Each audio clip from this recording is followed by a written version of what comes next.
Thank you for joining this presentation on addressing misinformation and combating disinformation and malinformation. My name is Holly Hardin. I am the Strategic Communications Program Manager with Summit ET, representing the United States Department of Energy, National Nuclear Security Administration, Office of Nuclear Incident, Policy, and Cooperation. I want to start out this presentation with a quote here. This was hyperbole 3 centuries ago, but it's now a factual representation of false information and its viral spread, especially on social media. The past 19 months have been transformative in many ways, with one of the key changes being the increased reliance on digital connectivity for work, play, socializing, and making connections.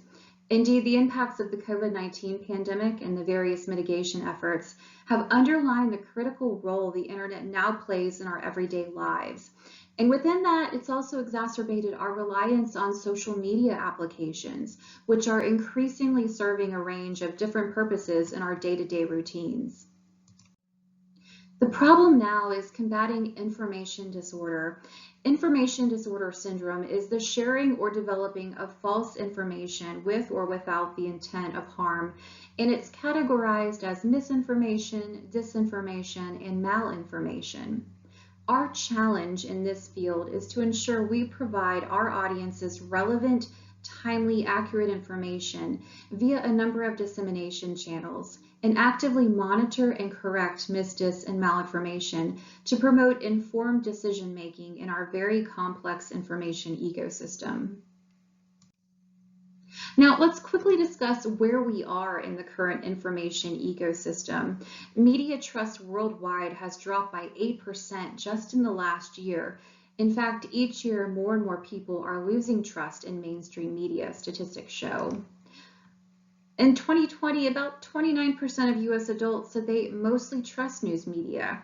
The highest levels of news media trust worldwide were recorded in Europe. And according to a global study conducted in 2019, 62% of respondents felt there was a fair extent or great deal of fake news on online websites and platforms. By comparison, 10% less said the same about television, radio, newspapers, and magazines. Traditional media in general is still considered more trustworthy than online formats, despite social media being the preferred choice for many. A recent study revealed that over 50% of responding internet users in 24 different countries use social networks as a way to keep up to date.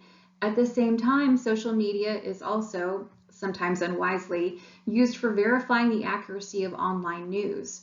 Although not the most effective way to check the legitimacy of a news article, some consumers admit they look at how many other people have shared or liked a story on social media to determine whether or not the content is reliable.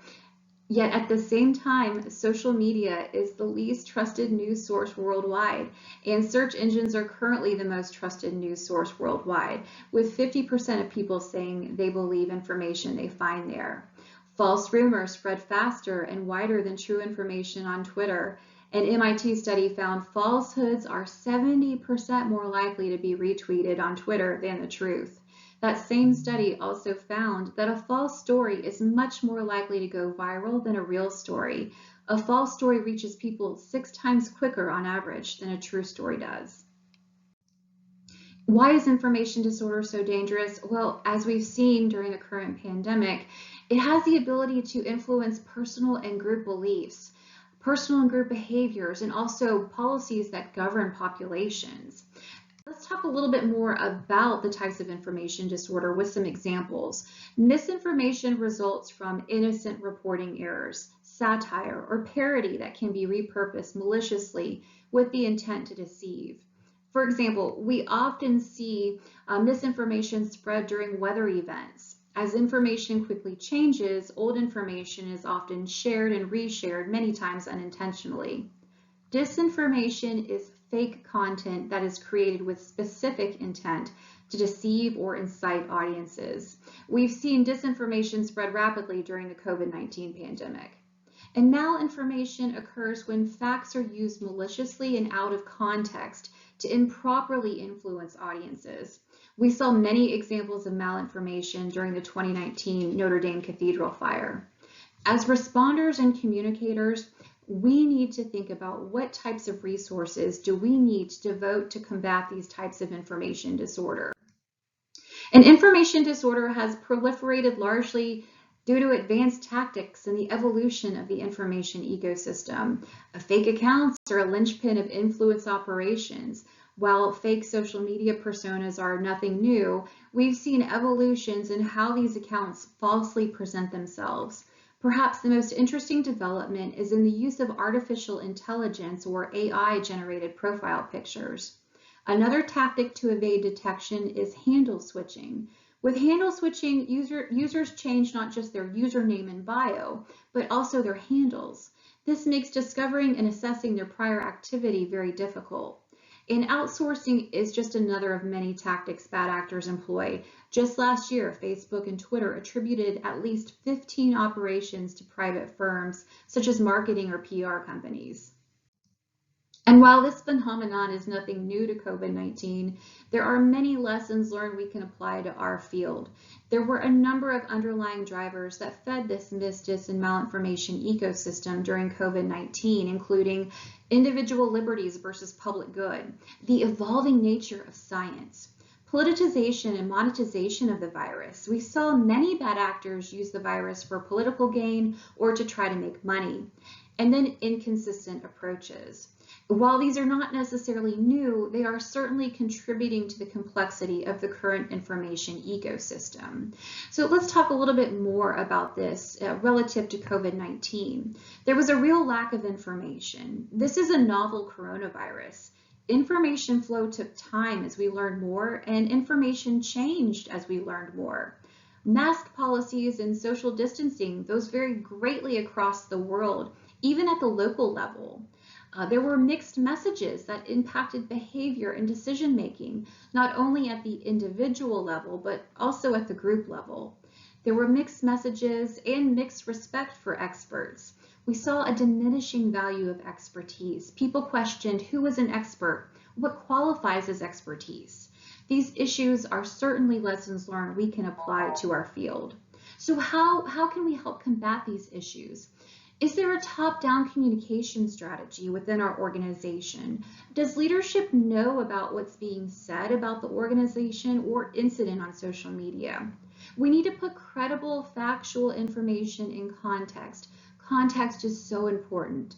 One of the ways misinformation gets spread is through taking it out of context. We need to set up information expectations early. Let people know that information may change as the incident progresses and more information is learned. We need to say what we know and say what we don't know. Being transparent is key, especially as government organizations and when managing information for an emotionally charged incident, such as a radiological or nuclear incident.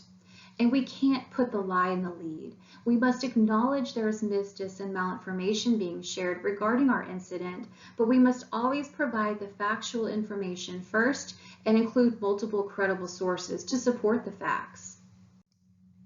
And we must do this using the information management cycle. Monitoring information shared in media reports and on social media sites is a crucial function of managing information during any incident. Our staff must know what to look for and be able to spot issues and inaccuracies that could cause problems for people in impacted areas as well as for emergency officials. As part of our monitoring strategy, we must plan and practice how we'll be listening, verifying, and analyzing information. This current infodemic has changed how we consume and process information. This 7-step process is continuous from the beginning of an event until the end of the recovery phase. And we must make sure that we formalize this in our plans, policies, procedures, and protocols. Now, the proliferation of social media and our reliance on the internet has increased the volume of information we are exposed to every day. The current information ecosystem, largely driven through social media, systemically amplifies falsehood at the expense of the truth. However, we can employ the information management cycle informed by lessons learned and best practices, combined with training and exercises to better equip our responders and communicators to combat information disorder. Please feel free to take out your smart device and take a photo of that QR code that has my contact information. I certainly welcome your comments and questions and your shared experience as well. I really appreciate your attention. Thank you so much.